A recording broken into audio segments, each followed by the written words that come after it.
Okay. So, hello and welcome everyone. Welcome to SexEd 101 HIV and AIDS. This is a joint project done by the Rotary Club of Panadura and Youth Advocacy Network Sri Lanka. My name is Chanduni and I'm the president of the Rotary Club of Panadura. We also have few members from the Rotary Club of Panadura and Youth Advocacy Network. We also have Hasini and Shelani Palhivadana, program coordinator of the Rotary Youth Advocacy Network. Shelani will explain more on what Youth Advocacy Network is. The floor is open for you, Shelani. Hi, hi everyone. I'll also welcome everyone to the program today, and also thank you for taking an interest in such a very timely series of programs. So, my job today is to introduce Youth Advocacy Network Sri Lanka for you. US Youth Advocacy Network Sri Lanka is a women and youth-led non-governmental organization, and we've been working in the field of SRHR, sexual and reproductive health and rights, predominantly since the year of 2010, but we officially registered as an organization in 2014. So since then, we've been working on issues and other things related to SRHR. Our directors and all our directors are working on a voluntary basis, and we have a very broad base of members. And all of us are youth, and all of us are working, are very passionate individuals who manage jobs and other commitments with our work at Yarnet.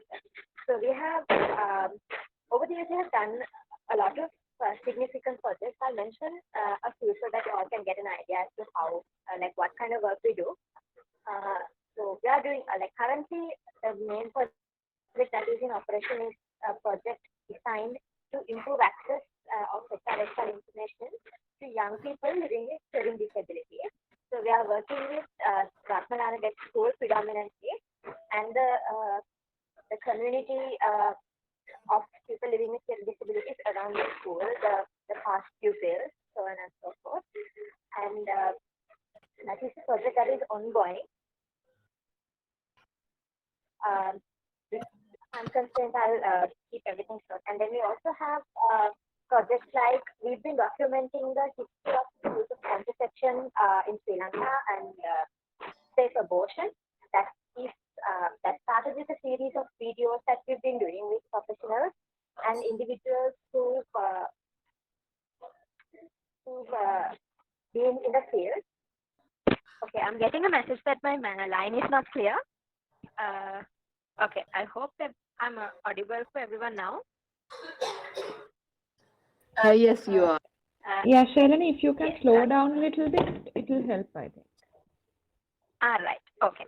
Okay. So I'll start from, I'll recap very quickly. Youth Advocacy Network Sri Lanka is a women and youth-led organization. We've been working since 2010, and all of our members and directors, staff members, everyone is youth, and everyone is working in a voluntary basis, except for a few staff members who are working in administrative fields and handling projects. And we work predominantly in the field of sexual and reproductive health and rights. And also in that specifically, we lobby for safe abortion practices, so on and so forth. And we also have a couple of we also have global partners, Asia Safe Abortion Partnership for one. And we've also worked with partners like Women Deliver, CREA, and also UNFCA and many other organizations, FPA Sri Lanka, as an example. So among the projects that we have been doing, Project We Hear You, or the project that I mentioned earlier, it's a project that that is designed to improve access of sexual and reproductive health and rights, information and services to people, young people specifically, living with hearing disability. So we've been working with Ratmalana Deaf School and the deaf community around this school. And there are like a series of activities and sessions and other other things that expand beyond the communities there. And secondly, we are also doing a project with a project funded by Asia Safe Partnership Abortion, Asia Safe Safe Abortion Partnership. I'm so sorry. So we've been documenting the history of Sri Lanka with regard to contraception, use of contraception, and also on safe abortion practices. So far we've come to the point where we've video documented the entire history on this said subject, and we also are currently doing a project, an SRHR booklet. It is in collaboration with FPA and also the UNFPA. Apart from that, over the years, we've been doing like a lot of good work. There's an online course called Road to Adulthood that is being used by the University Grants Commission as a course that would produce an online certificate for students, university students, that is still being used to the day. And those are one of the few projects off the top of my head. If you all are interested in knowing more, you can always contact me or Hasini or anyone from Youth Advocacy Network Sri Lanka. So I think that's sufficient introduction about the organization. If you want to know more, you can always follow our social media pages, and also if you are interested in joining, you can contact either Hasini or me. Thank you everyone. Hope the session today will be a good one. I know it's going to be a good one. I listened to Shriya's latest sessions before. So yeah. Thank you very much, Shalini. Thank you for sharing all that with us.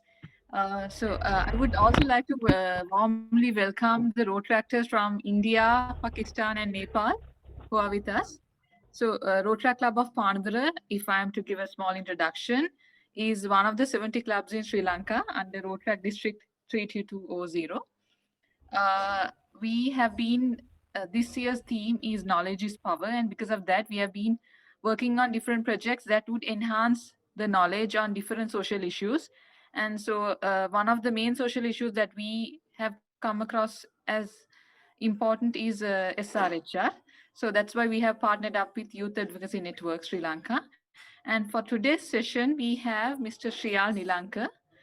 Shriyal is currently working as a program officer at Family Planning Association Sri Lanka under a global grant, specifically for HIV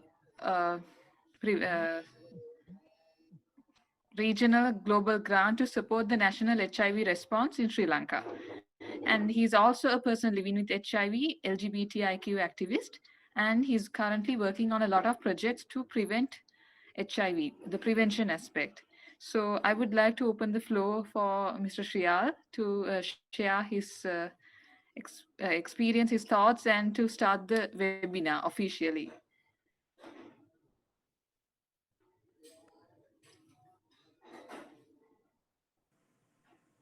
Hi, Sandhini. Thank you. All right. So my name is Shriyal, and no misters, please. That's too formal. Okay. So as Sandhini introduced me, I am someone who's living with HIV, but also working for HIV prevention work. As you go through the session, you would understand the different sort of funders and the prevention mechanisms that is available. And I'm part of one of those prevention mechanisms that is implemented through FPA. This is actually my first time using Google Hangouts to do a webinar. So if you guys have any questions, like please put it up on the chat box after every session. Depending on the questions, we will take it on and then I will discuss. As Sandhini said, sorry to interrupt. I'm really sorry to interrupt, Shriya. We will yes. Please do put the questions on the chat box. I'm sorry I couldn't say it before. We will answer all your questions at 8 o'clock. Right. Okay. We will answer So all that the questions at 8 o'clock. no, I mean, then otherwise, like it'll take time for you to explain each and every answer. So Definitely. Sure. Over to you, Shriya. Yes. Sounds good. I'm trying to figure out how I'm gonna present my. Okay. I think I just go and present it through my screen. Okay, so I don't know what you guys are seeing. So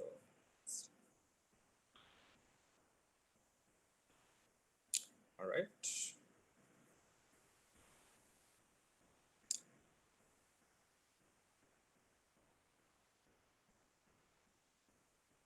Give me 1 second. I'm trying to figure this out.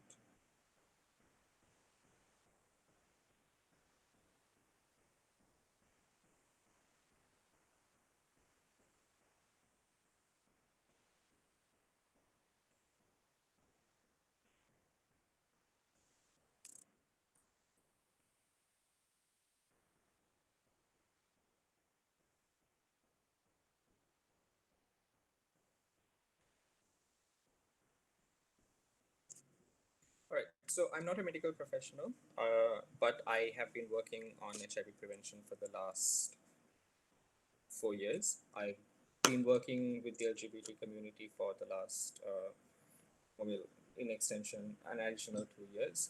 So I do have some knowledge, but just as everyone else, it's always there's new information that comes out. So I'm going to present to you what I know as of right now and what has sort of been spoken within the HIV sphere. So this is not a heavily medicalized discussion, but rather it's an overview of what HIV is, where did it come from, the significance of it within our time, and where are we right now, and what is the Sri Lankan context of it. I'm sorry about the Indian participants. I cannot give a country context to it, but most of these information will be still relevant in terms of understanding about HIV and AIDS. So I hope that this would be helpful. So I'm going to start explaining to you. So,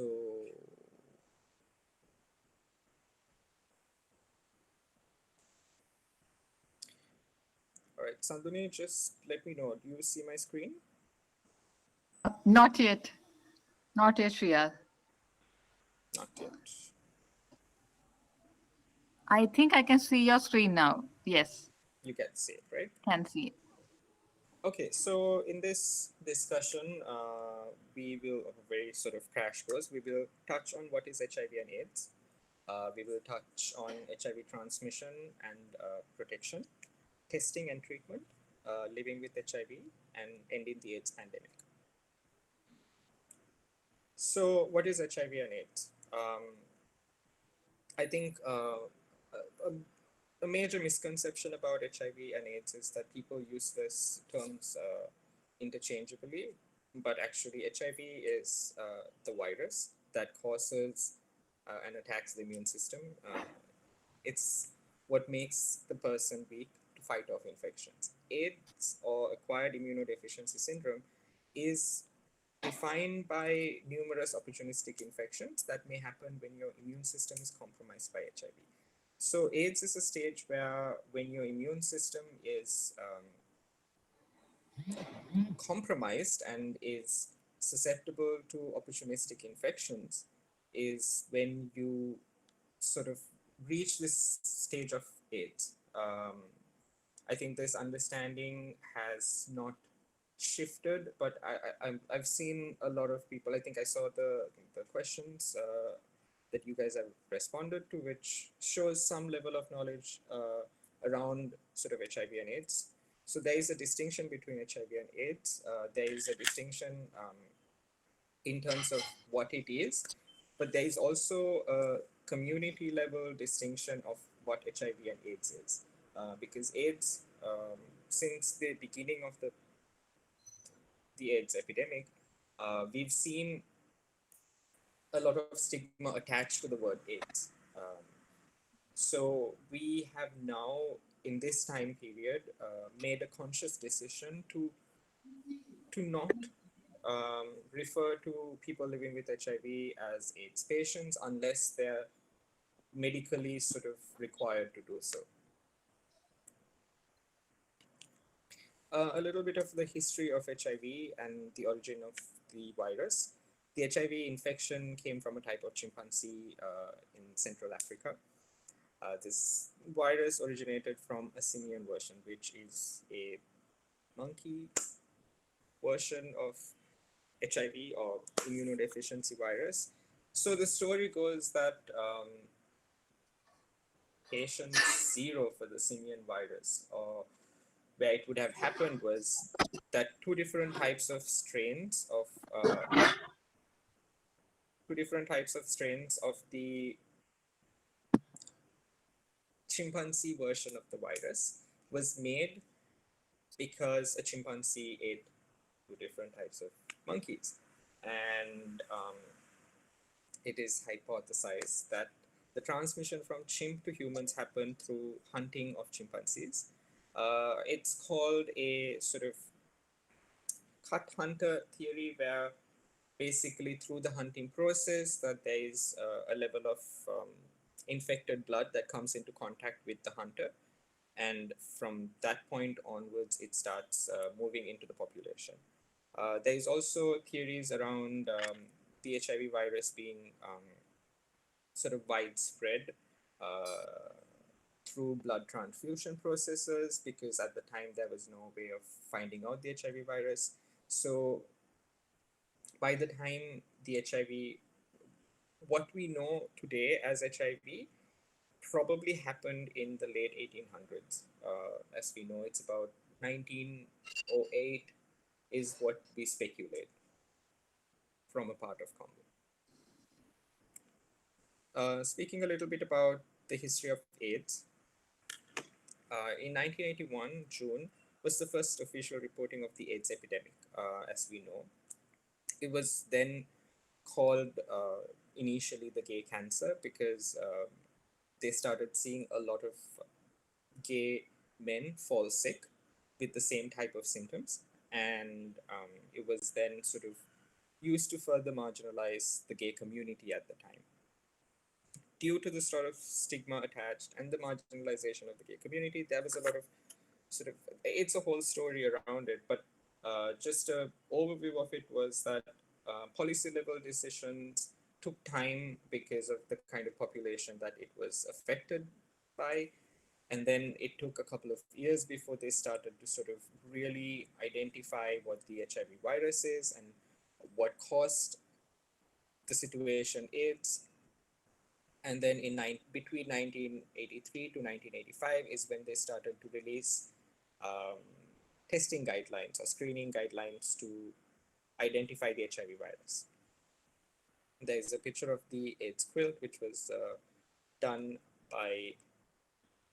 in commemoration of everyone who lost their lives for AIDS.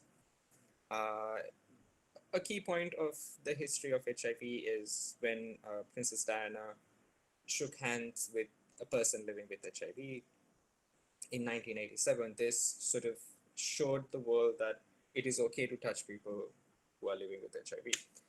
So in 1988, WHO, or the World Health Organization, names December 1st as the World AIDS Day. In November 1991, Freddie Mercury dies of AIDS-related complications. In 1991, the red ribbon that we now know, Solidarity for HIV, it was created in 1991. And then in 1992, AIDS becomes the #1 cause of death among young men in the United States. So this is a brief history of the AIDS epidemic. If we look at HIV in Sri Lanka, HIV is managed by a subsection of the Ministry of Health, which is the National STD and AIDS Control Program. What is interesting about the NSACP for short is that it used to be the control of venereal diseases, which predates a lot of the institutions in the country.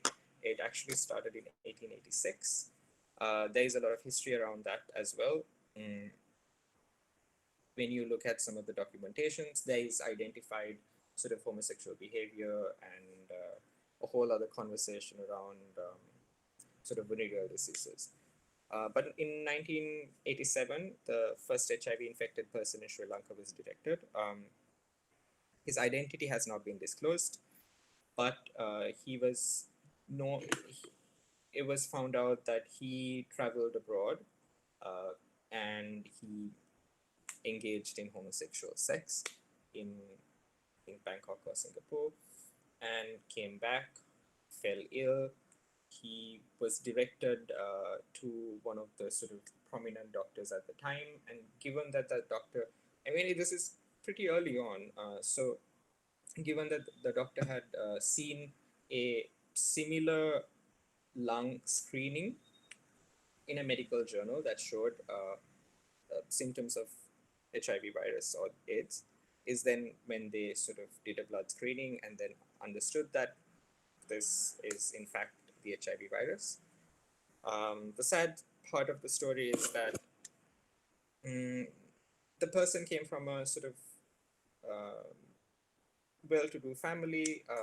The sister who was living abroad, when they found out that he was living with HIV, refused to provide any treatment options. His father is the one who spent a lot of his own money and tried to provide treatment at the time, which wasn't very successful. And then they looked at Ayurvedic medicine at the time, and I'm in no way connecting Ayurvedic medicine to this story, but eventually, in a couple of months, the first AIDS patient or HIV infected person in Sri Lanka passed away. Up to date personal information about the person is not disclosed. There was a lot of sort of media coverage around it. They managed to keep it sort of undisclosed, which is great. In 1988, we find the second patient. In 1989, the third person's detected, and this, as the story goes, is the first locally transmitted infection. In 1989, the National AIDS Committee is established, and then subsequently we come the venereal disease, the control of venereal disease program then sort of shifts over a period of time to the National STD and AIDS Control Program.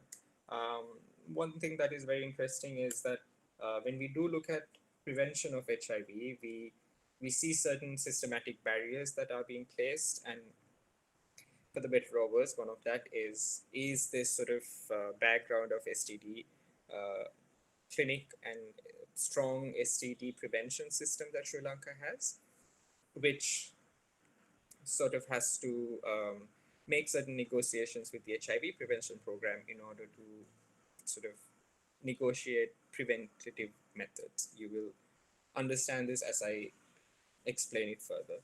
So from 1987 to 2005. 2005 is when ART is first, or ART or antiretroviral treatment, which is what is provided for a person living with HIV, is offered in 2005.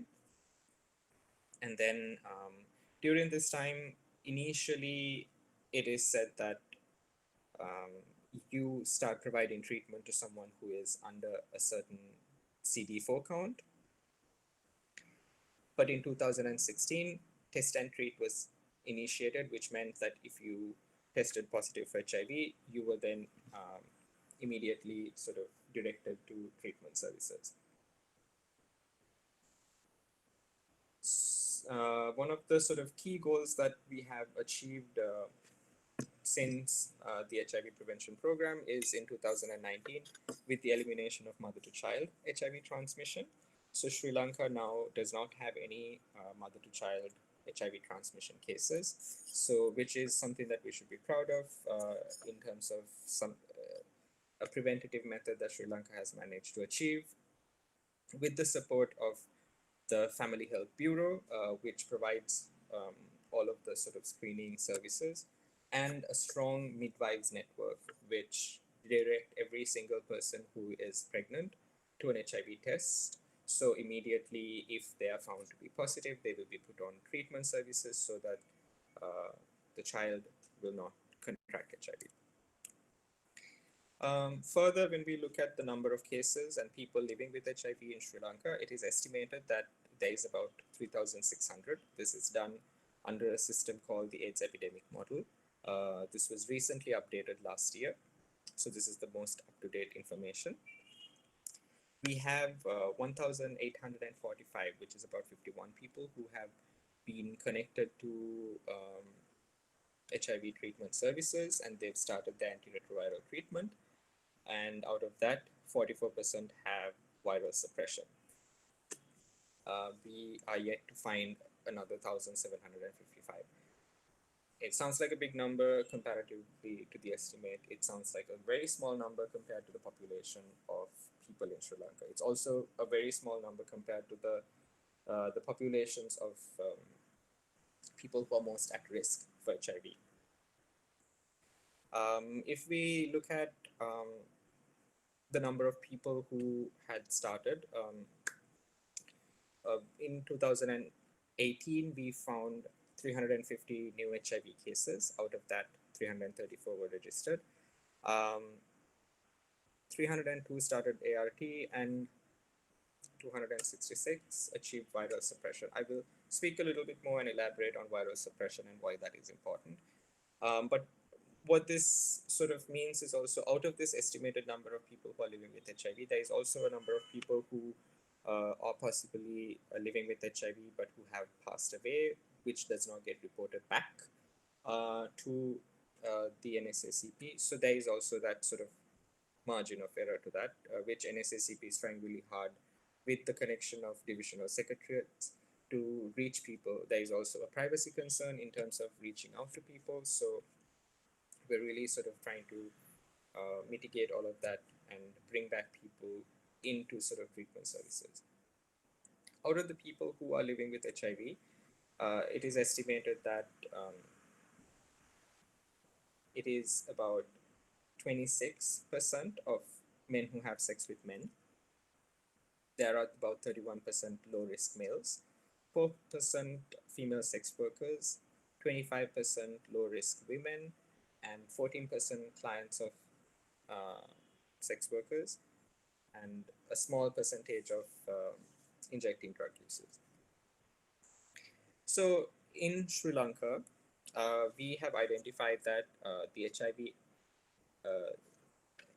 HIV infected populations, or persons who are at most risk of contracting HIV, are the following 5 components, starting with men who have sex with men, female sex workers, persons who inject drugs, transgender persons, and tourism service providers. We used to call them beach boys, but over the years that we found it to be derogatory, so now we shifted it to tourism service providers, but also kind of identifying that tourism hotspots have shifted from the 90s, 2000s to inland, to places like Allah and things like that. So trying to grab the gamut of it. Speaking a little bit about individual populations that are at risk, when we say men who have sex with men, this does not necessarily mean that they are homosexuals or bisexuals. Being gay or bisexual is an identity that one chooses. Having a man having sex with another man is a behavior component. So in order to depoliticize the populations, we have sort of tried to be inclusive of those men who have sex with other men but who does not identify as part of the LGBT community or gay bisexual men community. Then we also have the female sex workers, which is self-explanatory. In terms of persons who inject drugs, is given that we'll talk about it further. Sharing needles is one of the main and extremely potent way of getting HIV. And because of that, any person who is injecting drugs or who are drug users, given that Sri Lanka does not have a lot of drug users who inject drugs, we all have also included people who generally use drugs, because in the sort of trajectory of drug use, we see that people who do lead to injecting drugs start off with some kind of substance abuse. So having said that, we've tried to include the gamut of drug users into it. We also have transgender persons, primarily transgender women. Little historical context of it. Transgender women were categorized as men who have sex with men because their sex assigned at birth was male. However, in 2018, 2019, the National STD and AIDS Control Program, in response to community requests, changed and created transgender persons as a separate at-risk population. Then we also have tourism service providers. They are sometimes men who have sex with men. They are sometimes men who do sex work. They are sometimes drug users. However, their vulnerability to HIV is tied to their profession and tied to their geographical location as well. So, which is why in Sri Lanka, we have identified tourism service providers also as one of the high risk populations. There is also a historical context to it, given that Sri Lanka used to be a tourist hotspot, and a lot of sex trade used to happen at a time period that it put people who were living around the coastal areas at a higher vulnerability because they would have sex with tourists and as sort of and provide other services which put them at risk. So that is sort of a overview of what is HIV and AIDS, a little bit of context in Sri Lanka. And now we're going to move on to HIV transmission and protection. I saw some of the questions were directed in terms of some of the myths around HIV transmission. So let's see some of them in the next couple of slides. So how is HIV transmitted? The main most prevalent way of HIV transmission is unprotected sex, unprotected anal sex, unprotected vaginal sex. Theoretically, we say oral sex also carries some level of risk. However, we have identified that oral sex transmission of HIV is extremely low, and depending on who you talk to, they would either completely negate oral sex as a way of transmission, or they would just include it. But currently, our understanding is that we haven't seen any cases of HIV transmission through oral sex or simply oral sex. Then the next sort of method and sure shot way of contracting HIV is sharing needles. There's also blood and blood related products, which meant blood transfusion. In Sri Lanka, every blood sample is being tested for HIV. So that is not one of the methods that HIV is transmitted in the country. And then there is HIV positive mother to child. So in this situation also, given that there is a lot of focus on pregnant mothers who are possibly HIV positive, we've managed to eliminate that as well. So currently, most sort of transmission or modes of transmission that we pay a lot of attention to is unprotected sex and sharing needles. If we discuss a little bit about unprotected sex, and in this situation, why men who have sex with men are sort of vulnerable to it, there is a higher level of concentration of people living with HIV within the MSM communities. That is a fact, and whether we like it or not, it's actually there. So if you're someone who is having sex, if you're a male who's having sex with a man, there is a good chance that at some point you will come across someone who is positive for HIV or living with HIV. So also anal sex, given that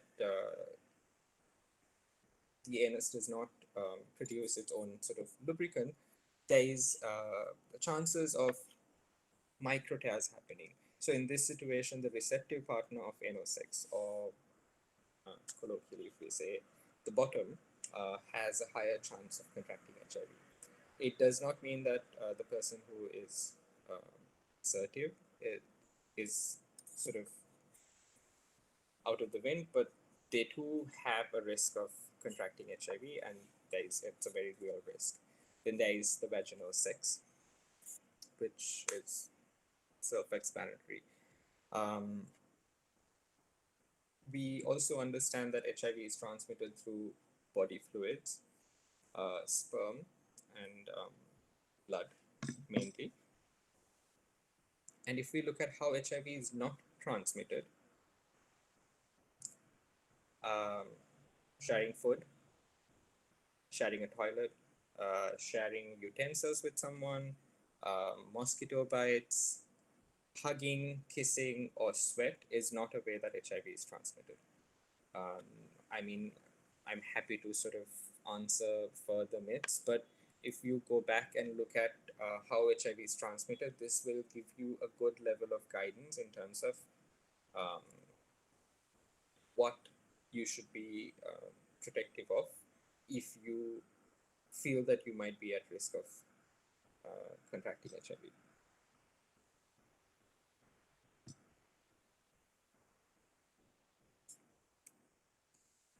So when we talk about protection or preventative methods of HIV or from HIV, our main best friend is condoms. And when we say condoms, it's also the correct and consistent condom use, which means you properly wear the condom, you properly dispose the condom, and you consistently use condoms. It means that even though you have a trusted partner, uh, if I mean, how much can you really trust your partners, right? So it's a negotiation that you do, and what I always say is it's your responsibility to protect yourself from things, especially something like HIV. There is a certain level of blame that can be placed on the other person, but I think it's always your responsibility to know that you've taken all the precautions that you need to take in order to sort of prevent yourself from contracting HIV. Condoms are your best friend. The next is pre-exposure prophylaxis and post-exposure prophylaxis. A little bit of context in from Sri Lanka. PrEP or pre-exposure prophylaxis is something that you take before you contract HIV or before you have sex or a risky sexual encounter, which means unprotected sex, or a situation where you wouldn't know if you're going to be able to wear a condom or not. So PrEP is given in two different ways. One is that it is provided daily, or for MSM who have a certain understanding of PrEP, you can also take PrEP 2 hours to 12 hours before you have sex, and every day you are having sex, and after your sexual encounter is done, you take it for 2 consecutive days where you don't actually have sex, and that should protect you from HIV. Post-exposure prophylaxis is when you have had an exposure, or say you've had sex with someone who is HIV positive but who's not on their medication. So that is a risky situation of contracting HIV. Or you are someone who is in the medical field and you've had a sort of situation where you've come into contact with infected blood. In these situations, post-exposure prophylaxis is provided. However, unfortunately, in Sri Lanka, PEPC or post-exposure prophylaxis for sexual exposure is not provided. Given the low prevalence in the country, the chances of okay, so let me trace it back. PEP or post-exposure prophylaxis is provided if the person that you're having sex with is someone who's registered with the NSACP, so that they know for sure that the person is someone who's living with HIV and who does not have an undetectable viral load. Then you will be provided post-exposure prophylaxis. Um, if not right now, we are only giving it to medical professionals who are coming across situations where they come into contact with infected blood. The next step is regular HIV testing every 6 to 12 months. 6 months is what's recommended.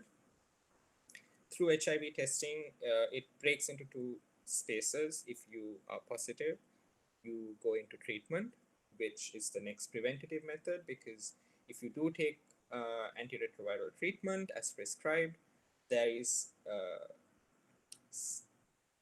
no chance of you transmitting HIV to another person. If you get a negative result, you go back to following condoms and PrEP. So these are the 4 preventative methods that individuals take in order to prevent and protect yourself as well as others from contracting HIV. I have a small video on how to put a condom on. I'm not sure if this will play, but if there is a lag, Sandhani, please let me know. Sure.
Shriya, I think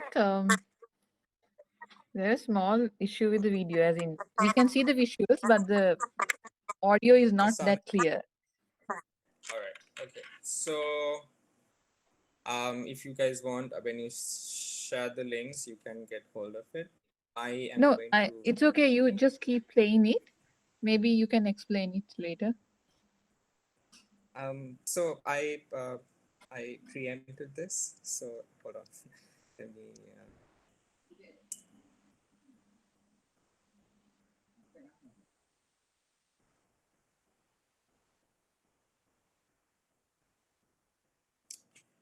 All right. So the right way to use a male condom, given that that is what's mostly actually. I mean, I can do a demonstration, but yeah, I'm just going to go through this. It's fine.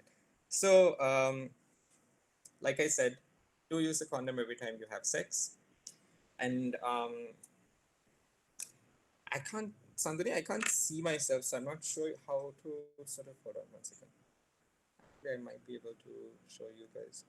So, some of the key thing is when you take a condom, uh, look at the expiration date. If it's expired, put it away. Then you bend We it. can see you and the screen both. You can see me on the screen, but okay. 1 second.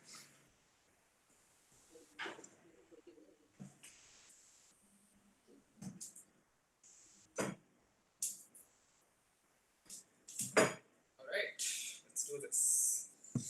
Okay, so when you take a condom, you look at the expiration date.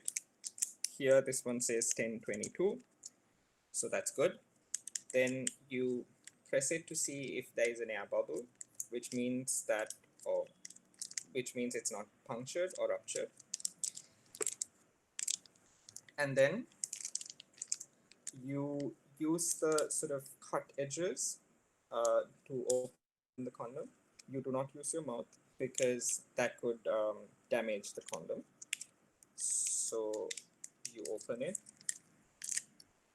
I mean, a good thing is that if you kind of open it in half and have it there is no chance of this excess sort of plastic getting out. And disappearing. And then you figure out which is the right way up. So as you can see, there is a roll out. So you hold the tip, you take the object, you put it on top, and you gently roll it down.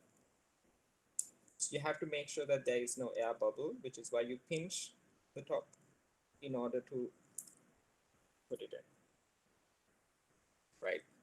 So that's how you correctly put a condom on. When you do have sex, always use water-based lubricant or silicone-based lubricant. Do not use oils, do not use creams. There is a chance of the condom not sort of doing its job right. In the market, there is KY gel, there is EC Glide, which is not that great, but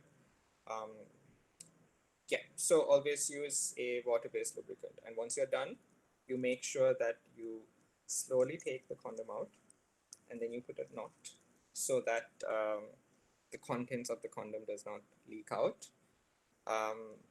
As a courtesy, you wrap it up in a tissue or something and then you dispose it safely.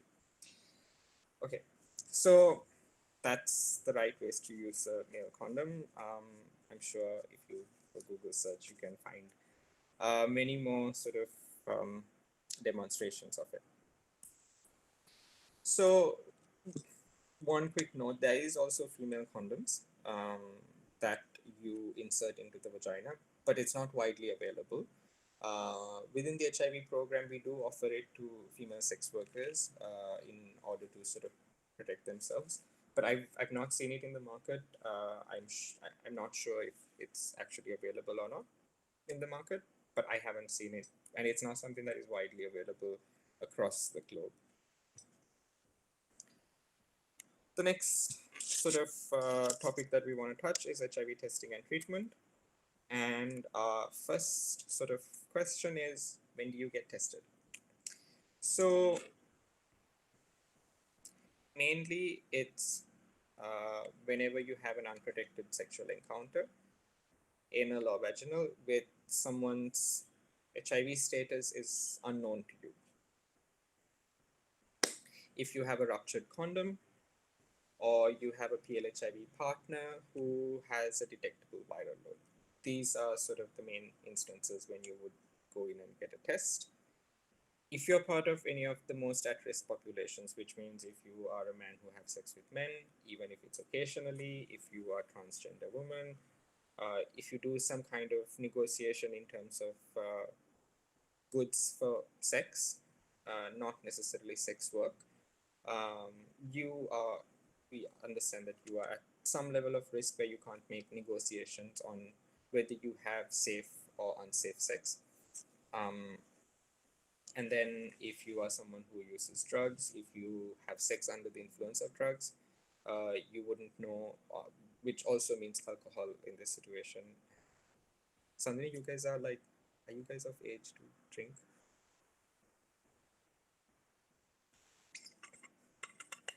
But anyway, if you are having sex under the influence of any kind, you wouldn't know.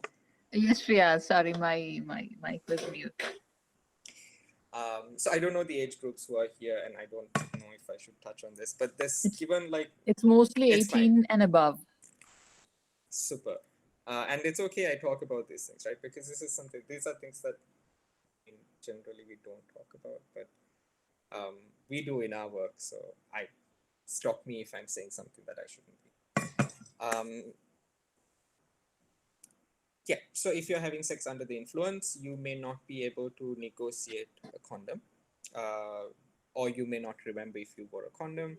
You wouldn't know if you wore the condom properly or not, or your partner wore the condom properly or not, and you would have sort of exposed yourself to some level of risk. In this situation, I'm also talking about not just HIV, but also STIs. It's a good habit that if you're someone who's sexually active, to get your STI screening every 6 months, and also at least once in your life, so that you know your status. HIV in itself has flu-like symptoms, which means you may have a fever, a headache, some level of sort of tiredness, fatigue. Towards the latter part of it, weight loss and swollen lymph nodes. However, these symptoms often differ from person to person, and some do not even show any symptoms at all. So, which is why directing people for testing is something that we always recommend, because the best way to know if you have HIV or not is through a test. So if we break down the HIV testing processes, there are a couple of types of tests. So we have the antibody antigen tests, which is what we use for the initial screening in most places. And then there's also other blood tests, which checks for the viral load in itself, which is a confirmation type of test, but it's also something that will confirm that there is actually an HIV virus in your blood. And then there's also the oral test that happens. Usually the testing periods for the viral load testing, which is about 1 week, antibody antigen test takes about 30 minutes, but if you do it in the private sector, it's a couple of hours. Oral tests, which are not available in Sri Lanka, which will take about 20 minutes. We also do have a rapid blood test that is available in Sri Lanka right now. This is provided by the NSACP to certain private sectors. And this is about 20 to 30 minutes to get your result.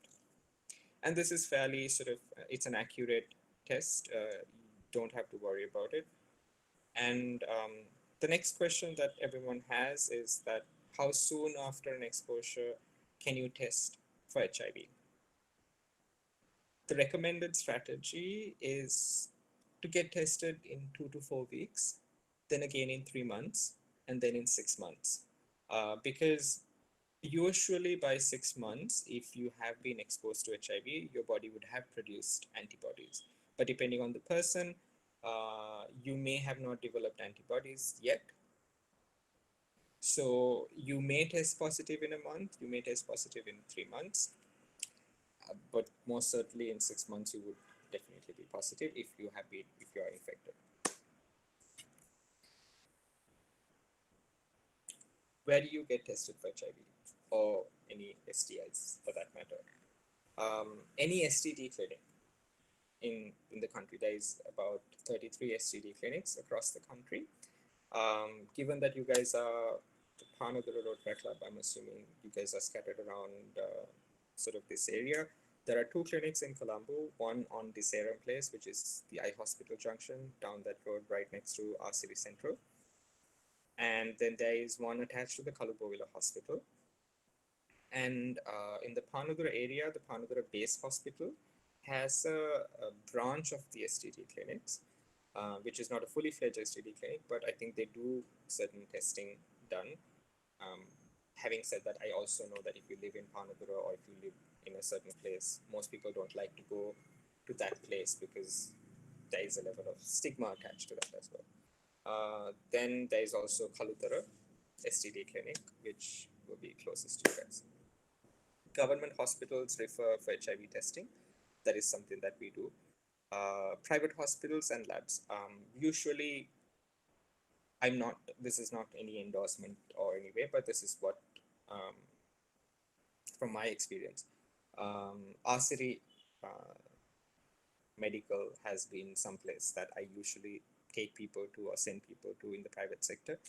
The HIV test there costs about 2,000 rupees. If you have a negative result, they would usually email it if you request them to, which means you don't have to even go back to get your result if it's negative. We will talk a little bit more about the testing process and what happens through that. Then the Family Planning Association also carries out HIV testing.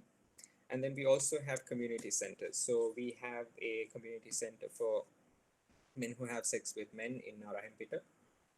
We have one for transgender women in Kirulapana. We have one for female sex workers in Maradana, and then we have one for persons who inject drugs, again, in the Maradana area. I mean, if I have missed anything, like you guys can contribute if you know any other places. I also know that certain private practitioners were taken on by the National STD and AIDS Control Program to do rapid HIV tests.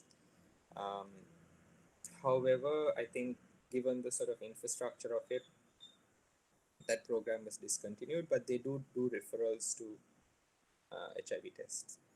The most sort of confidential and private way that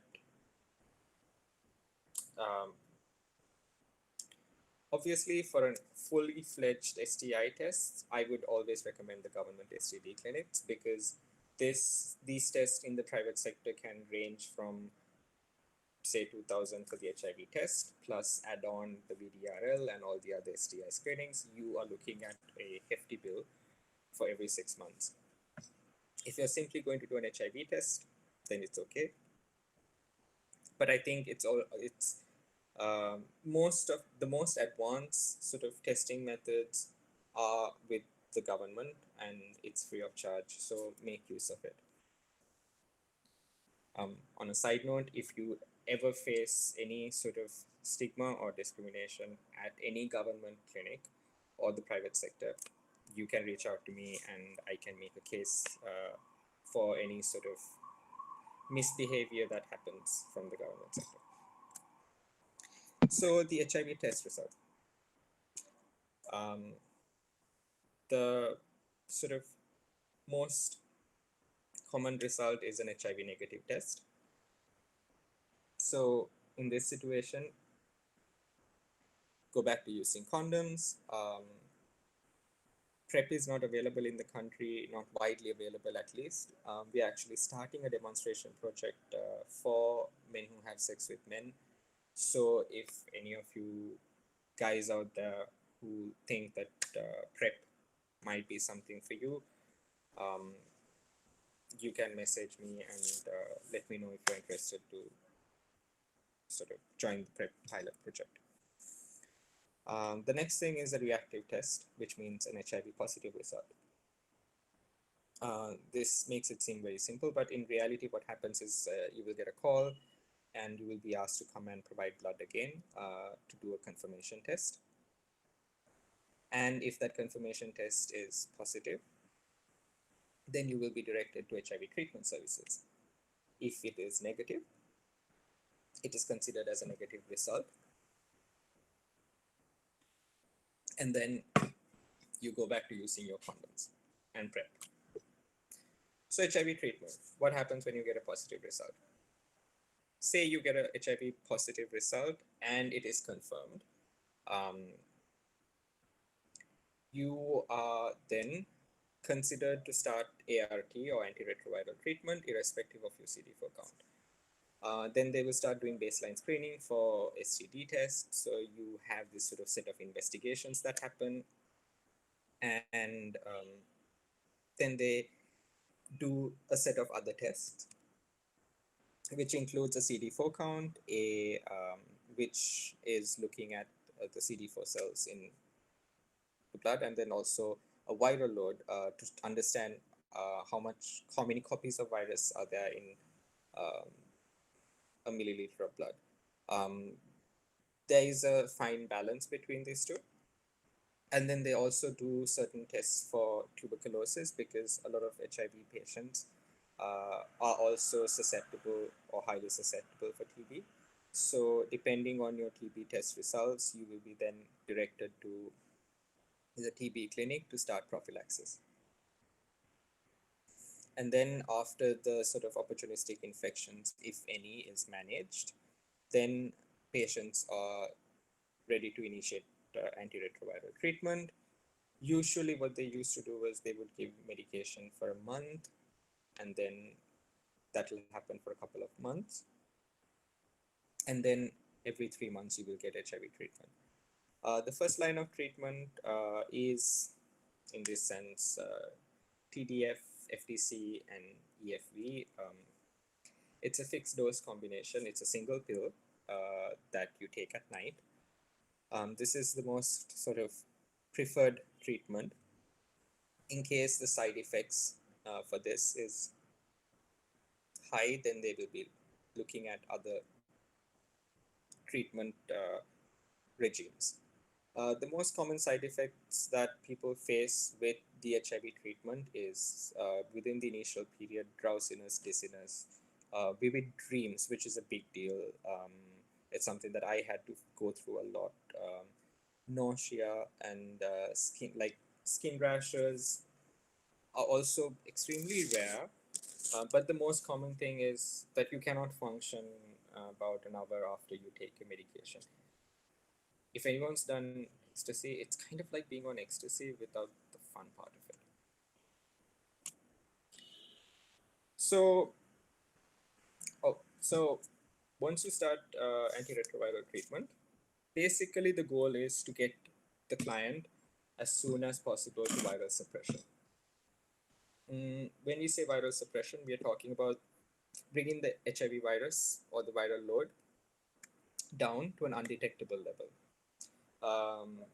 We'll talk about why that's important. But once you have an undetectable viral load, the goal is to maintain that. And how you maintain it is through regular sort of by taking your medications on time. That is the biggest thing.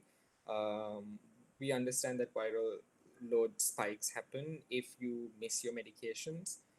There are also other factors that happens in terms of gastrointestinal problems, which in a period of time.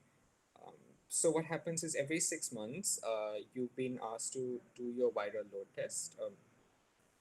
Yes, and then between that 6 months period, if you have a blip, which means if your undetectable viral load spikes up at any point, they will then test your viral load every month to see by any chance if your viral load is increasing. If it's increasing, there is a possibility that your virus is resistant to the drugs and is now increasing in your body.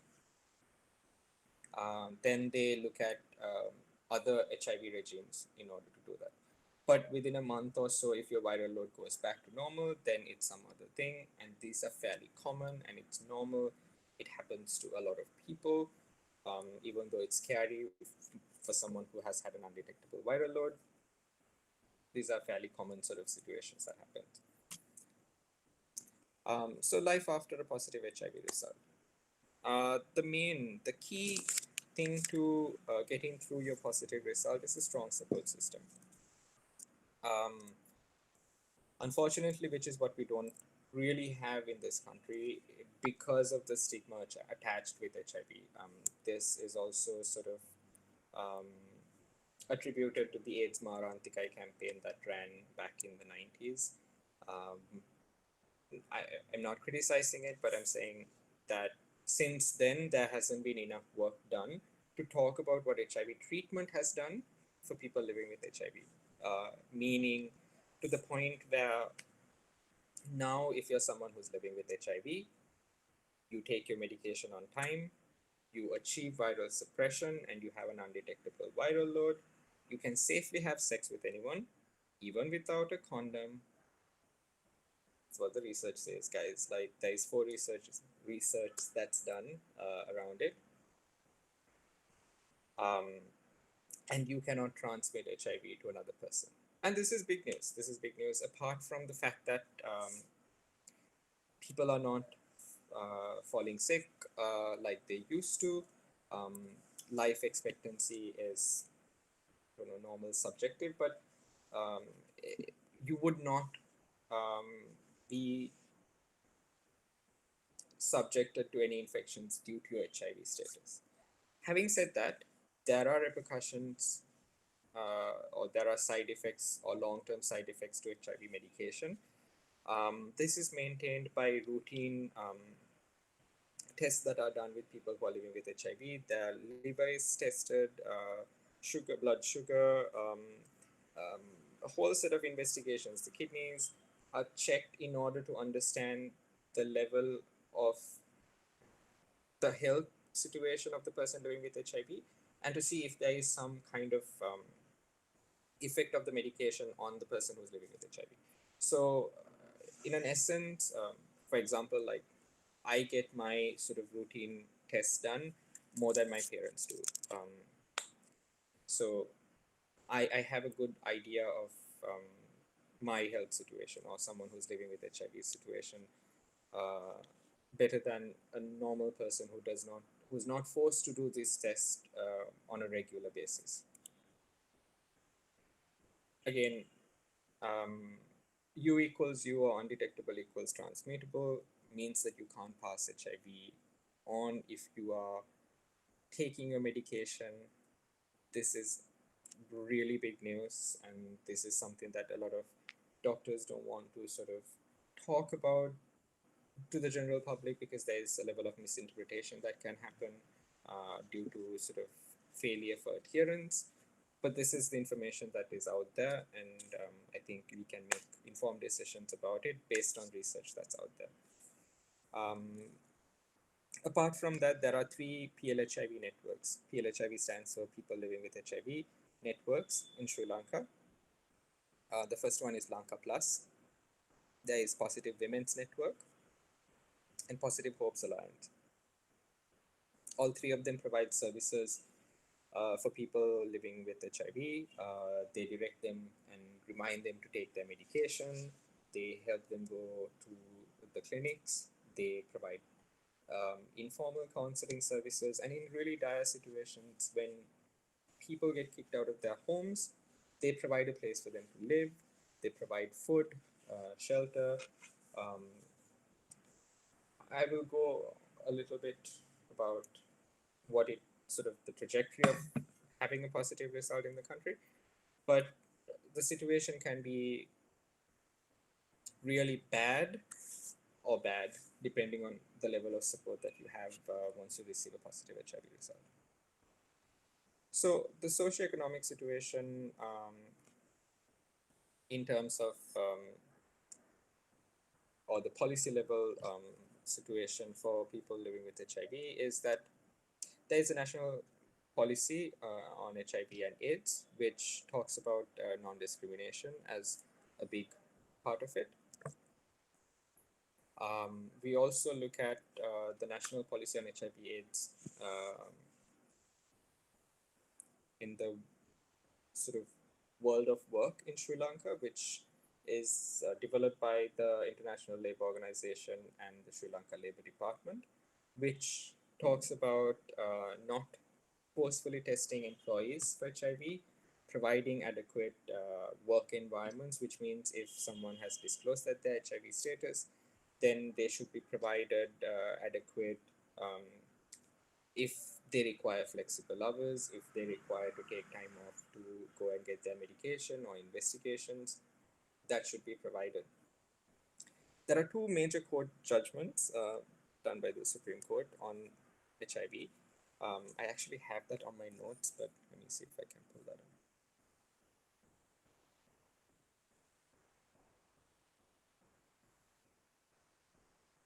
Right.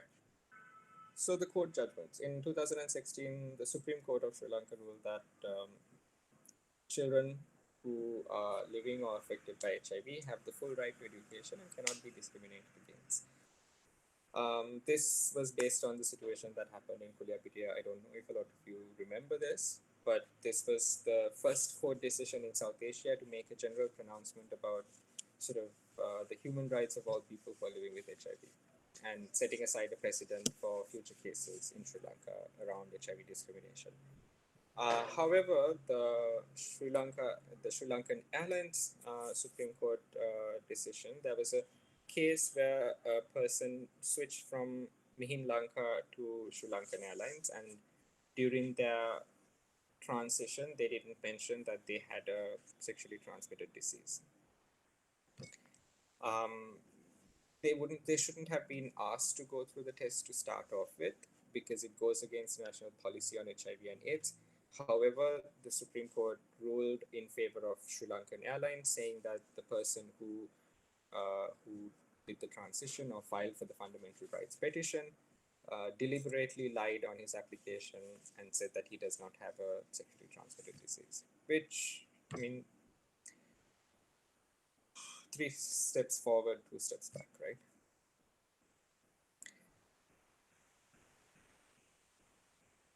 So yeah, and then this, 1 second. Okay, so life after a positive HIV result, the psychosocial situation.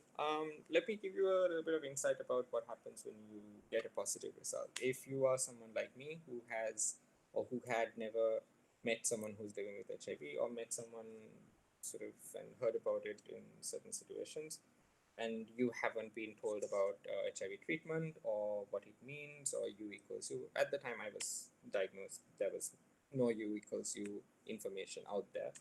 Um, you think that your life is over because you have this sort of perceived stigma around the disease itself, perceived stigma around how people are going to sort of judge you if they find out.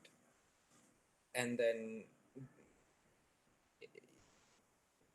now it seems like I don't know why I thought that this warranted me to kill myself, but I mean, in that situation, it's a very real sort of place because you feel isolated because you can't talk to a lot of people about it. It's not like it's not something that you gain sympathy over. It is something that people frown upon because for some reason, HIV, unlike say a cancer situation, does not bring the same kind of love and support from family and friends, which leads to depression and then a certain level of anxiety and suicide ideation, and in really dire cases, suicide. We don't have clear coping mechanisms for. Uh, I don't know how many of you here are queer, but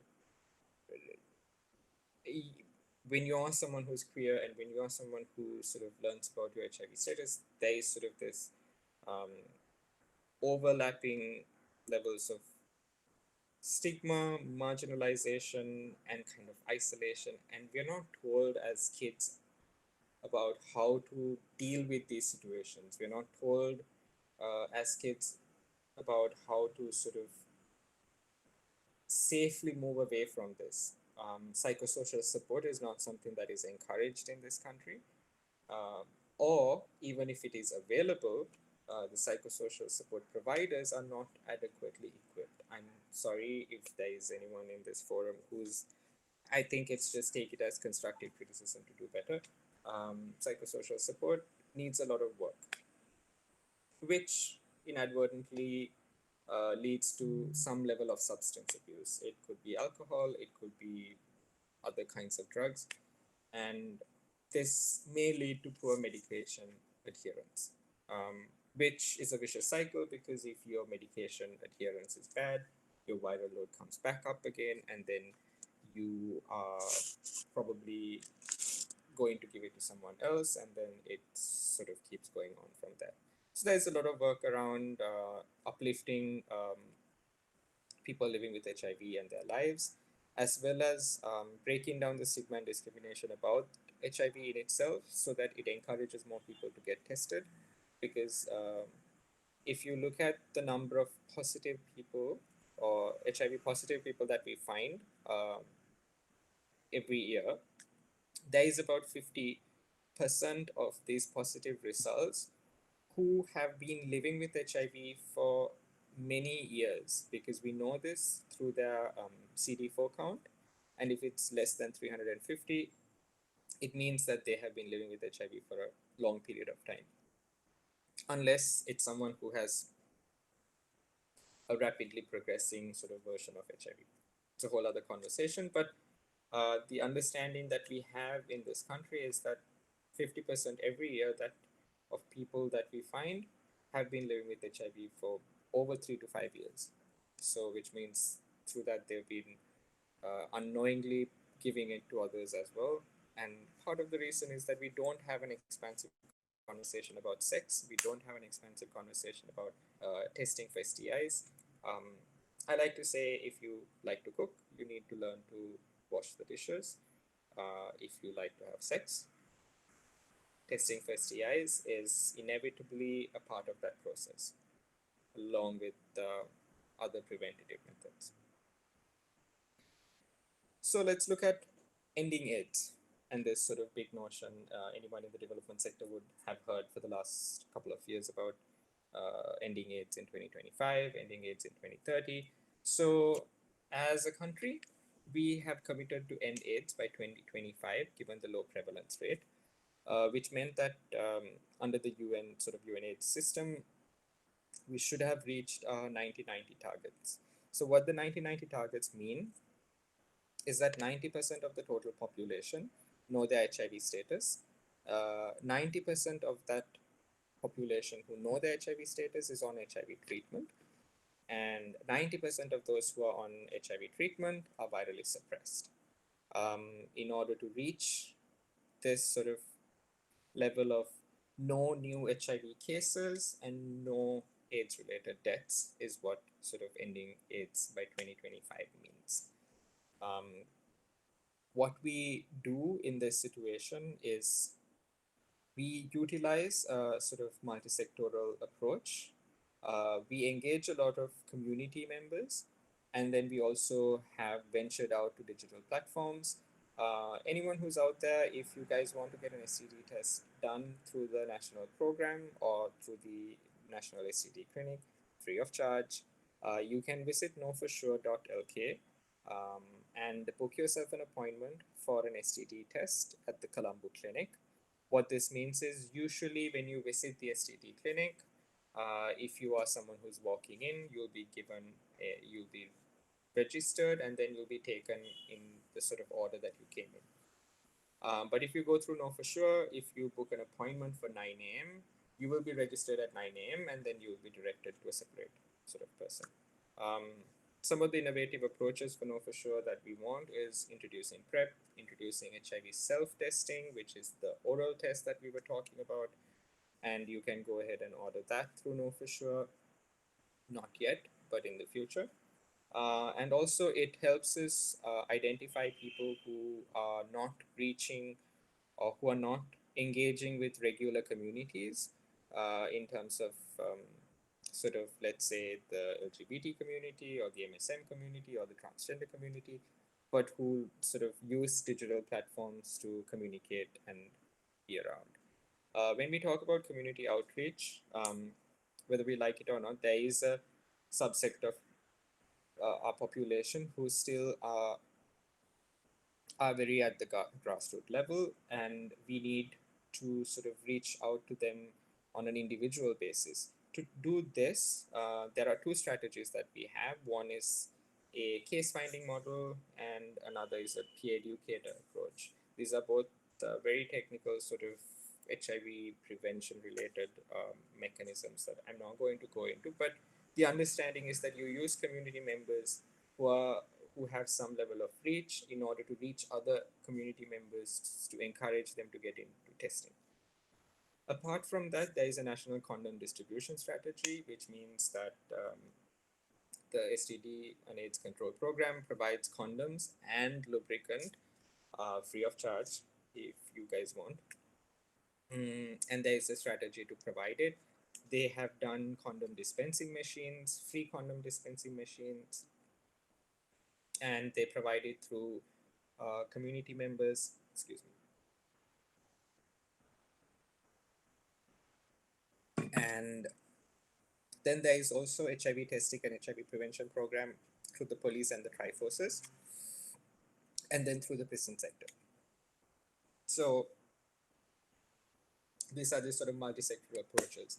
Apart from all of this, we are also engaging the youth. We're engaging with university students, and there are different levels of advocacy programs that the National STD and AIDS Control Program carries out.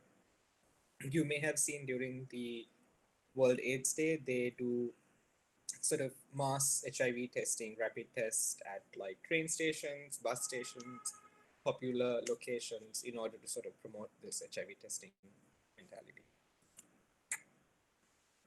So let's look at what are the barriers to ending ending AIDS. And I'm just going to show this. I don't know if the sound will sort of come across, but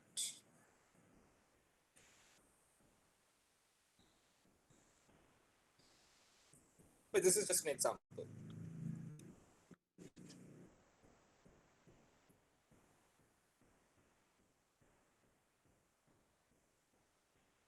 Oh no.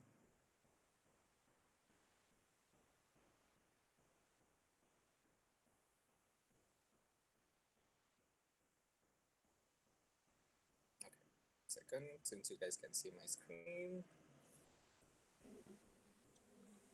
Maybe Shriya, if you mute your mic when you're presenting video, you might like we might be able to hear the sound. I don't know how this works on Google Meet, to be honest. Yeah, I mean, we use Zoom usually, but I mean, let's see. We'll try. Okay.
So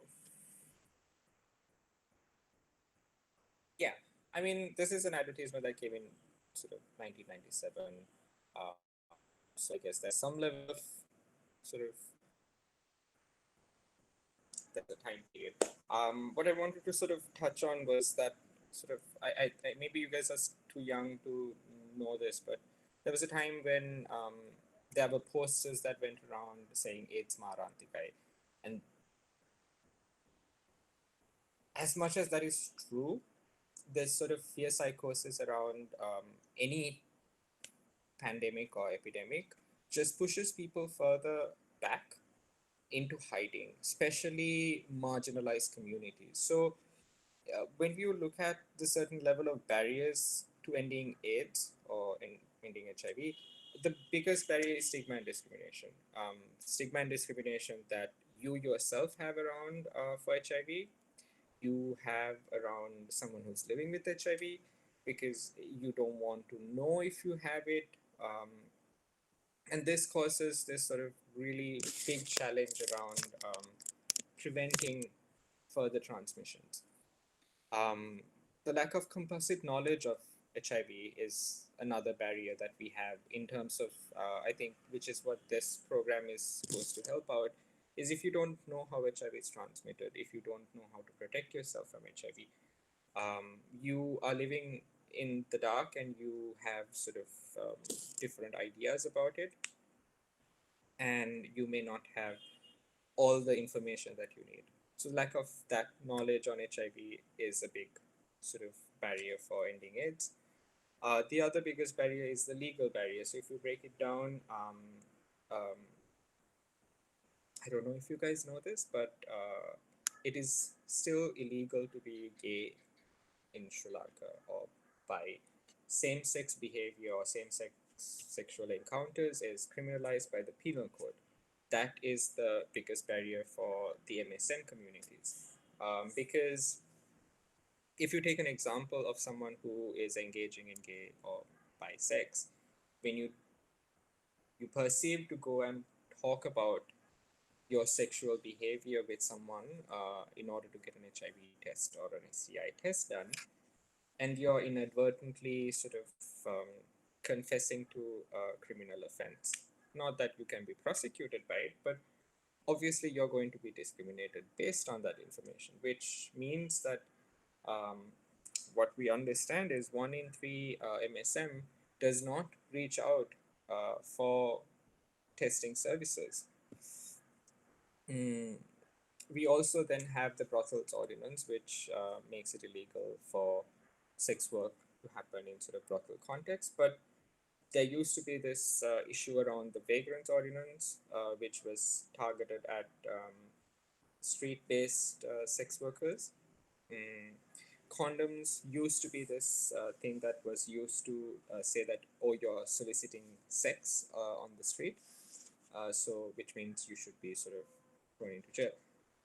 The problem is not the actual law, but it is how that law is being used by, say, police sometimes, by other parties in order to further marginalize these communities. And then we all understand the heavy sort of stigma and the legal barrier attached with people who are using drugs. As much as substance abuse is a problem, I think it doesn't warrant the kind of what is the word that I'm looking for? The kind of marginalization that we've done for people who are using drugs in this country. Part of it is this kind of notion of drug use and this image of drug users that has been etched in our minds from back in the 90s.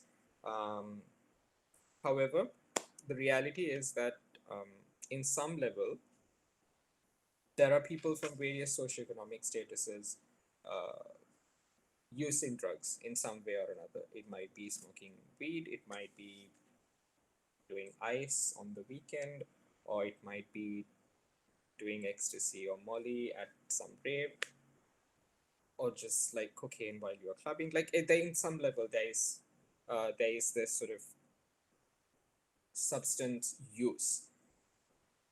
The legal barrier for this is affecting only people of a certain socioeconomic class, which further marginalize them in terms of accessing services. They're not taken seriously. And also, because of this marginalization, real interventions that have proven results in other countries are not taken on by Sri Lanka because we have this cultural notion about drug use. So these are just some of the stuff. And then there is no wide acceptance of transgender persons. So trans persons are highly visible in that sense. They are susceptible to sort of marginalization again. Um, the lack of sort of easy document change processes leads to transgender women who, or men for that matter, to not get the kind of jobs that they deserve. Instead, they are then forced to sex work. Then it increases their risk for contracting HIV or other STIs. Then there is a level of intimate partner transmission, which is also part of this legal barrier. Um, in the sense, MSM have sex with men, also have partners who are female, and we've seen an increase of numbers of female partners who are being sort of infected by HIV due to their sort of male partners.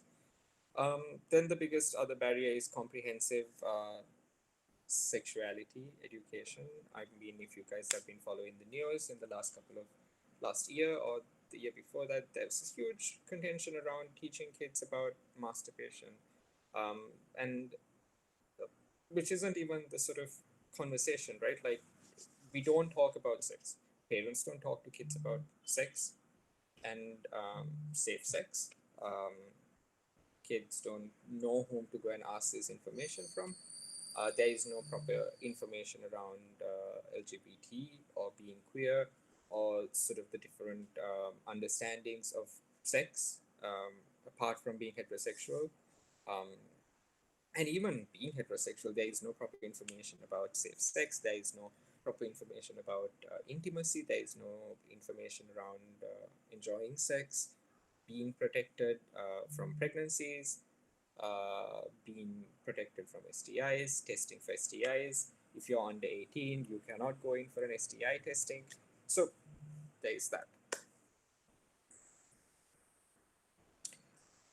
And then there is poverty and inequality, which sort of intersects with all of these things. God forbid if you are from a lower socioeconomic class, apart from all of the legal barriers and the inability to sort of fend for yourself or your family, further puts you in a disadvantage. Just to put it in context with some of the people that we work with,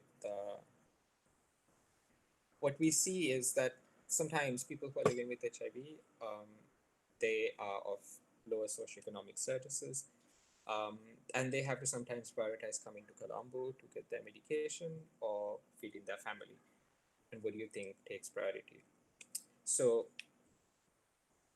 these are the barriers that we understand, which are not limited to this, but these are some of the major barriers to ending AIDS. And some of the work that I do with my project is looking at systematic sort of barriers that are posed for key population or most at-risk population members, and find ways to strengthen the community organizations that are working with them. There is this sort of cycle of stigma and discrimination where ignorance leads to fear and stigma, and then discrimination, and then silence and further ignorance. So I think initiatives like this opens up conversations. I may have not touched on a very sort of detailed conversation around this, but I hope that this frames you, gives you a sort of framework of what HIV and AIDS is, and give you a country level context of what it is. So let's open up for discussions.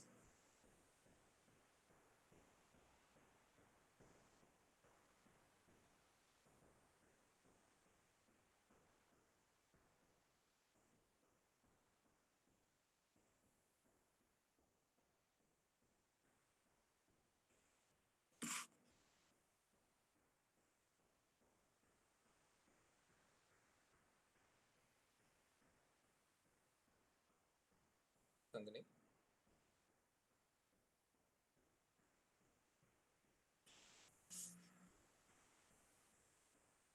Sorry, Shriya, I've been speaking with my mic mute.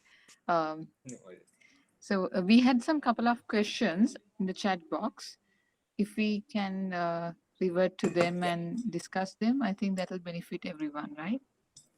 Yes. So So is every there is a question from starting? Shalini.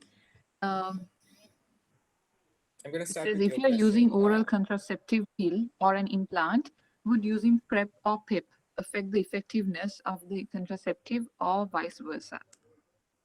I have to come back on this. I understand that transgender persons who are taking hormones, there is some effect on taking event-driven PrEP and the effectiveness of it. But only we look, PrEP and PEP not so much, but PrEP is a fairly new initiative. And when you say contraceptive pill or implant, we are talking about, let's say, biological females or cisgender females. Um, in this situation, we don't have enough research around cisgender females and PrEP use, um, unfortunately.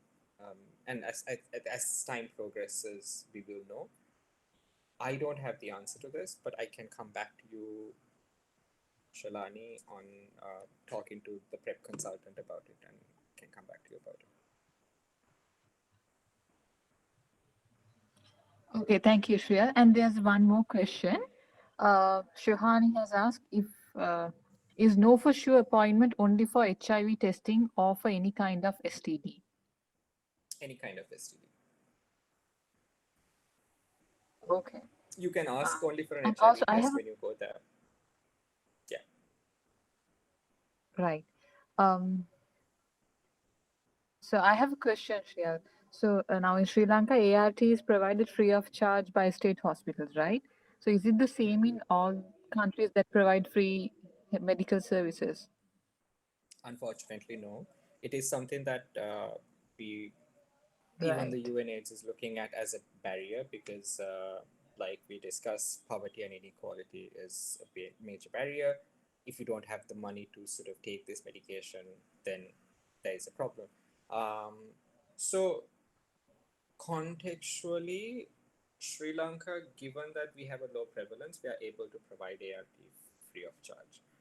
Um, but when you look at countries like the Philippines, what they have also done is they've found, and also we take generic versions of the ART that is provided, which means we can get it at a cheaper rate.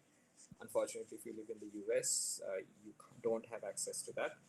Um, but there are initiatives through insurance, through other sort of, like you said, social welfare services that provide um, certain sort of support in terms of HIV treatment services.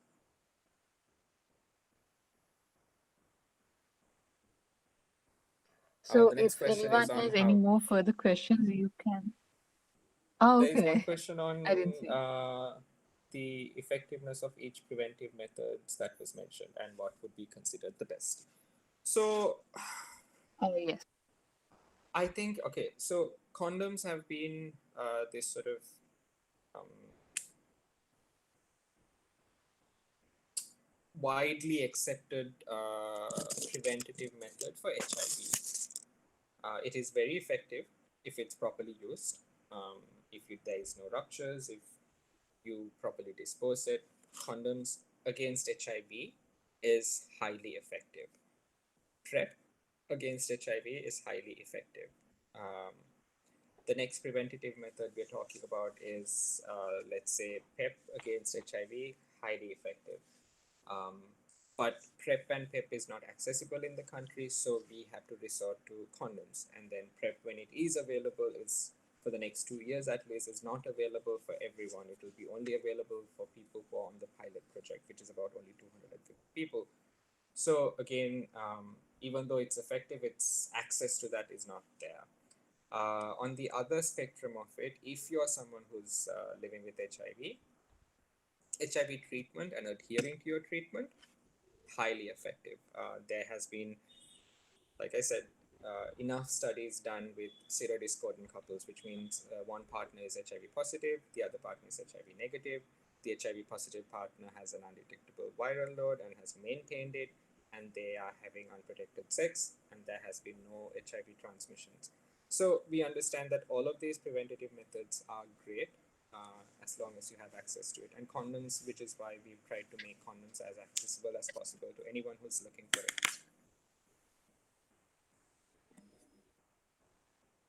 Okay. If anyone has any more questions, I think there was one more question. How functional are FHCs in Sri Lanka? Do FHCs also provide testing for STDs and or counseling for adolescents? How to control Sorry, birth naturally without Sorry using to condoms? interrupt. Hello. what I think we, Yes, Hassan. hello. Yeah, we also have a final year medical student on board who is a volunteer of VRNSL. If there are like extremely technical medical questions, I think she should also be able to help. Do you have Sandamini on board? Yeah, hi. I'm Okay, hi. Sandamini, a fourth year medical student. So maybe I think I could touch on the oral contraceptive pills and PrEP and PEP, the effect on it. So, And Sandamini, one more yeah, request. If you can also touch on the last question, how to control birth naturally without using condom, capsule, and vaccines. yeah, sure. Okay. So, I think that's a getting very back to the interesting question. Okay. Getting back to that question, so the antiretroviral therapy, the drugs used in it, that like the regime used for PEP and PrEP, also that's the same kind of drugs that are used there. So these drugs actually have an effect on the contraceptive pills, which actually are hormonal based. So there are more effective methods which retain their efficacy with the PrEP and PEP methods like DMPA, the Depo-Provera, as well as intrauterine devices. So I think I Is that clear? Or- and also the contraceptive pills can add a little bit of toxic effects. Yeah. Sorry, I mean, I don't know. I'm just looking up on the sort of PrEP websites. As far as I understand, there is no sort of effectiveness or there is no adverse effectiveness on contraceptives and PrEP. It's I'm not sure about PrEP, but PEP it's given for 28 days, so it can actually interfere with the hormonal levels and all, and also with the liver enzymes and how the drug is actually metabolized in the body. So there can be, it's not that we deny giving the contraceptive pills to patients who are on PEP and antiretroviral therapy. It's just that they have to know that this can happen, and they should be in contact with the medical personnel and Also, like Sandhini, see how it not to goes. sort of discredit you, but there is not enough data on that to support either argument. It's okay. Okay. But I think there is more information that needs to be sort of looked at in terms of contraception and sort of antiretrovirals, or which is what the information. I can check back with WHO and come back to you on this though. Yeah, sure. That will be better. As for the other question, I'm not sure what they're asking, whether how to control birth naturally without using condoms, as in when giving birth. How do No, you I not think get pregnant without using I think condoms not though? getting pregnant is what's meant. I don't think that's possible, right? Like abstinence is the only method I know if you need to not be pregnant without using any other method. Yeah, yeah. Even yeah. Which is also something ironically the answer to how to not get an STD is abstinence, like the Only short 100% way of it. guaranteed method. 100% guaranteed method.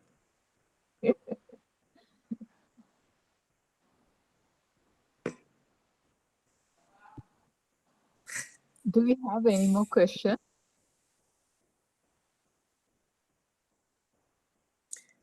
Does a condom is used only once? Yes. And if you put it on and you put it on wrong, take it off and use a new condom. Yeah, because there's a high chance Um, that it can damage. I think there is a question on, I think AFHC is, I think, Adolescent Family Health Care Services. Is that what it is? Yeah, to be honest, I don't know what the acronym is for AFHC. I mean, I'm also not familiar with it, but what yeah, okay, so Yeah, Adolescent adult Friendly and Healthcare. family health. So okay, I can give you anecdotal information from the NSACP around this.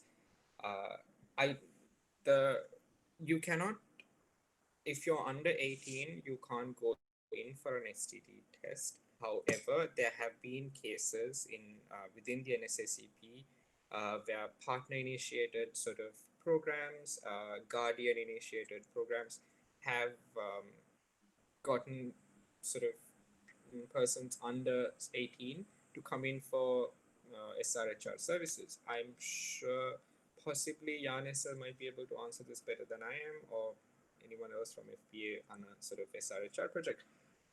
But having said that, if it has to be taken case by case, it is not that great, right? Because there is no encouragement around counseling, and there isn't enough education provided on STDs for adolescents, which is one of the barriers that we also are seeing. And unfortunately, due to I don't want to say cultural barriers, but due to sort of archaic ways of thinking, that we're not able to, as programs, reach young adults or young children and educate them on STDs.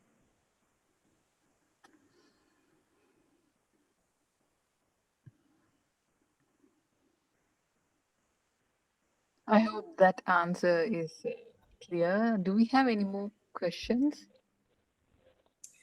Um, Okay, so Sandhini, I'm going to put my email address here in case anyone wants to reach out. Yes, we also have a WhatsApp group specifically for this project. So we can share all your contact details on the group as well. But yes, you may share it Yes. here on the chat.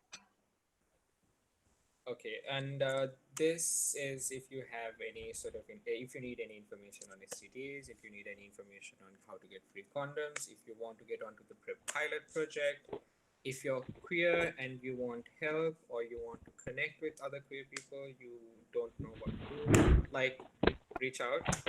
I am available for anything LGBT related and HIV related. Yes, this is a space. So this is not only about HIV. Anything related to SRHR, if you need any help, you can always speak to Shriya or Youth Advocacy Network for that matter. They will always help you for any project or for you even personally. So And, and also, I think I want to take this opportunity, Sandhani, that I'm running a project for the next 1.5 years. If any of you want to volunteer to work with communities in terms of advocacy related work, reach out to me. We'll see what we can work out in terms of volunteer work. And if you guys want to just get involved in some of the things that we're doing, most of our activities are going to be virtual, so it'll be interesting. We are trying out some really innovative teaching methods on virtual platforms. So if anyone's interested, reach out. If you guys have any ideas on working with youth, working with queer communities around HIV prevention, reach out to me. We'll see if we can allocate some funds, and if it's something that is within our work, we are happy to accommodate sort of small projects. yeah, thank you for sharing that with us, Shreya. I think I am pretty sure there will be many people who would be interested.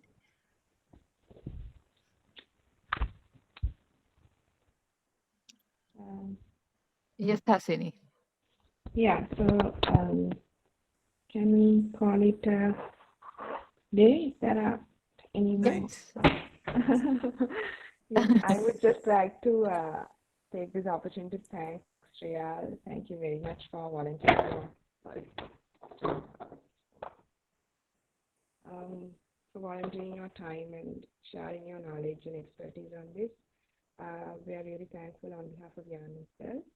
And thank you to everyone who joined in, and thank you for bearing with us for more than 1.5 hours. We promised we'd end by 8:30, but I think I'm sure that the session is really beneficial for everyone. I know I learned a lot. So thank you again for participating, and thanks again, Shriya, for joining with us. Yeah, Sandhani, you want to say anything? Yes. Thank you very much, Shreya, for accepting our invitation and being very much flexible with the dates and times because we kept on changing dates and times again and again and again. So thank you very much for that. No And worries. also this presentation, it was really informational and graphically attractive. So there was nothing to like nothing complicated about it. So thank you for putting that up for us for this project.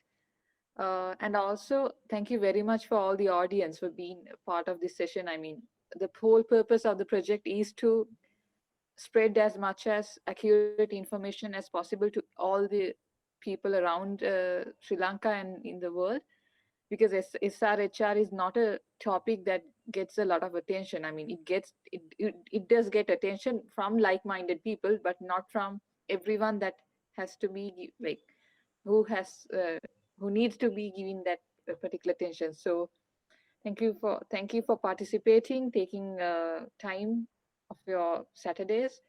Move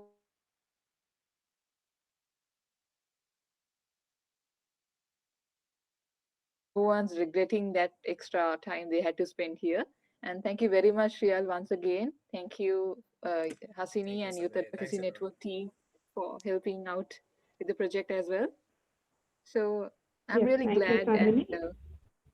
Yeah, I just want to say if you guys want to follow the work that we do from YANSL, I will share the links to our social media pages on the WhatsApp group.